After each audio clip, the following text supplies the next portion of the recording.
भ्रष्टाचार निवारण अधिनियम 1988, प्रिवेंशन ऑफ करप्शन एक्ट 1988 की धारा 30 और धारा 31 के बारे में उनके उपखंड सबसेक्शन सहित पूरी जानकारी। भ्रष्टाचार निवारण अधिनियम 1988 की धारा 30 और 31। धारा 30 विशेष न्यायाधीशों की नियुक्ति, अपॉइंटमेंट ऑफ स्पेशल जजेस। यह धारा असल में पुराने दंड विधि संशोधन अधिनियम 1952, क्रिमिनल लॉ अमेंडमेंट एक्ट 1952 से जुड़ी है। भ्रष्टाचार निवारण अधिनियम 1988 का शीर्षक और उसकी संख्या इस पुराने अधिनियम में जोड़ दिए गए हैं। इसका मतलब है कि विशेष न्यायाधीशों की नियुक्ति और उनके अधिकार क्षेत्र की प्रक्रिया 1952 के अधिनियम के अनुसार ही होती है।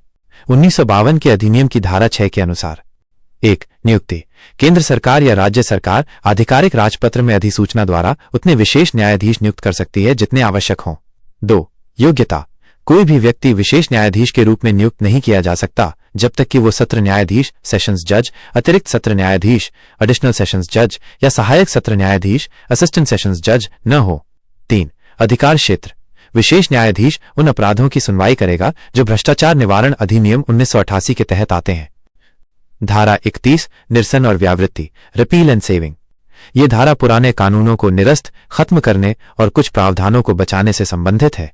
उपखंड 1. निरसन, रिपील।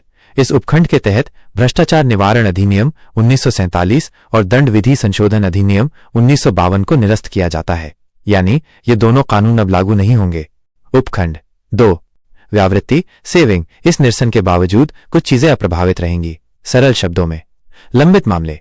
जो भी जांच, कानूनी कार्यवाही या मुकदमा पुराने कानूनों 1947 और 1952 के अधिनियम के तहत पहले से चल रहा था, वो ऐसे जारी रहेगा मानो ये नया अधिनियम 1988 वाला आया ही नहीं है।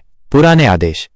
पुराने कानूनों के तहत दिए गए कोई भी आदेश, नियम या नियुक्ति वैध मानी जाएगी जब तक कि वे इस नए अधिनियम के प्रावधानों से असंगत न हो। आईपीसी की धाराएं।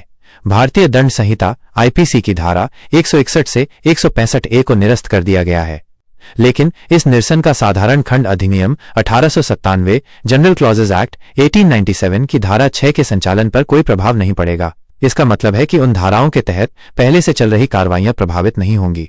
सरल शब्दों में, धारा 30 सीधे तौर पर कुछ नहीं कहती, बल्कि ये 1952 के कानून की ओर इशारा करती है जिसके तहत भ्रष्टाचार के मामलों के लिए विशेष न्यायाधीशों की नियुक्ति की जाती है। धारा 31 कहती है कि 1988 का कानून आने पर भ्रष्टाचार से जुड़े पुराने कानून 1947 और 1952 वाले और आईपीसी की कुछ धाराएं खत्म हो गईं, लेकिन जो मामले उन पुराने कानूनों के तहत पहले से चल रहे थे वे वैसे ही चलते रहेंगे। अगर जानकारी अच्छी लगी हो तो कृपया YouTube चैनल भ्रष्टाचार मुक्त भारत को सब्सक्राइब करें। धन्यवाद दोस्तों।